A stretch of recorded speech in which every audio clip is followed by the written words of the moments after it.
Hey, what's up guys? I'm BTC. Today I got a whole bunch of really cool Overwatch news for you, including one of the most awesome hero ideas Blizzard has ever had.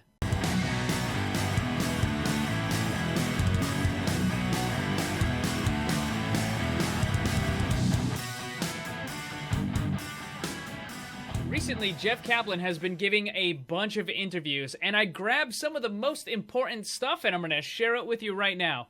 Alright, so first up, I know you guys are always clamoring for new hero skins, and Jeff Kaplan did confirm that we will be seeing some really amazing skins coming up real soon.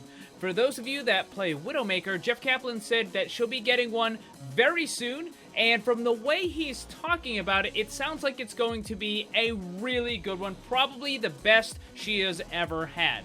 He also said that loot boxes in general are going to have some pretty amazing content.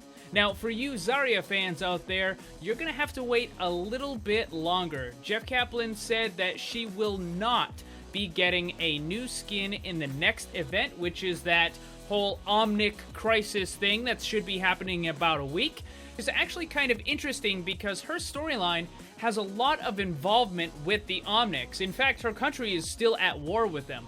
But since she's not getting one in this next event, she will definitely be getting one shortly after that. Next up, more story. One of the things that Overwatch suffers from is its real lack of any in-game storytelling. And it's understandable. I mean, after all, it is a PvP game focused more on winning a match than trying to advance any sort of story. Now, the next update on April 11th is supposed to have a major in-game story-related event, so I'm definitely looking forward to that. But one of the ways that Blizzard can tell the Overwatch story is to use stuff outside the game. And they're pretty good at that. Jeff Kaplan briefly talked about the really awesome animated shorts that they make for some of the characters. I personally like the Dragons one the best, but the Bastion one is also quite good. Pretty close second. Now, here's what he had to say about it. We've been talking about this topic a lot lately. We've had so much fun doing the animated shorts, and we have some cool surprises in store for people in that direction. It's probably one of our favorite things to do. I feel like in some ways we do better storytelling in those than we could through the gameplay.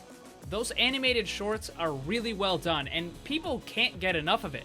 To be honest, I think there's a lot of people out there who would be willing to pay for a full-length, 90-minute long animated movie that takes place in the Overwatch universe.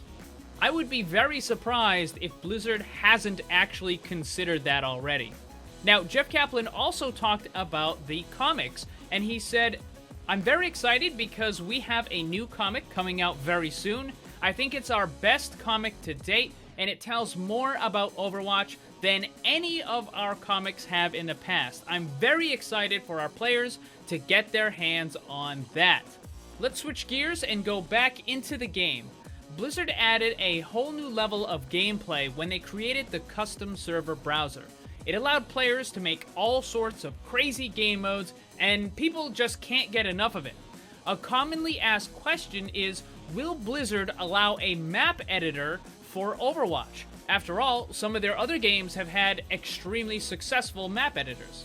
So Jeff Kaplan had this to say: "We're totally on board with things like a map editor.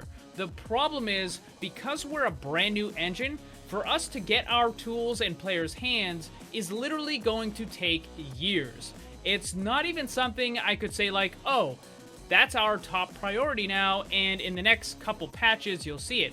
It's literally years away, the amount of work it will take to get there someday. But philosophically, the team is super excited to someday get there, but it's not trivial." And this last one is kind of a crazy one. This is what I was hinting at the very beginning of the video. During one of these interviews, Jeff Kaplan was asked if they would ever make a cat hero, and the answer was kind of ridiculous. This is what Jeff Kaplan had to say. "The answer is yes. When we were first starting to make Overwatch, we had to test the boundaries. It was a new IP and we didn't know how far or wide we could go. So Winston was kind of this cornerstone in a lot of ways. It was like, hey, there's a gorilla and he talks. Is that okay? Yeah, that's okay. Then on the other end of the spectrum, you've got guys like Soldier 76, who is a soldier guy, and they were good bookends. But we had explored much further out from that. Then there was this one hero that was a huge internal debate on the team because we just loved it so much, but it didn't make it. It was this jetpack, and it had this cat that laid in it, like a cat does. Then every once in a while, it would paw at the controls. It was a cat in a jetpack. That was one of those moments that helped define Overwatch. We just went, yeah, that's probably too far. But yes, we had a cat hero. Now, I don't know about you guys, but if we have heroes that consist of a genius gorilla that can talk, a sentient robot who mostly thinks he's a bird, other characters that can warp space and time or summon dragons, I really don't think it's that far of a stretch to have a cat-operated jetpack robot. That character would be a goldmine. I mean, the animation that introduces the character could be the cat chasing around Ganymede, almost in a Tom and Jerry style. The material writes itself. It's a goldmine. Come on, Blizzard. Cat in a jetpack. Let's do this. But that's going to be about it for this one, guys. Cat in a jetpack. Is that not the best hero ever? Let me know what you think. Leave it in the comment section down below. And make sure you subscribe so you don't miss any of the new content. Thank you very much for watching. Hit that like button, share it with your friends. And remember, always, always blame the controller because it's never your fault.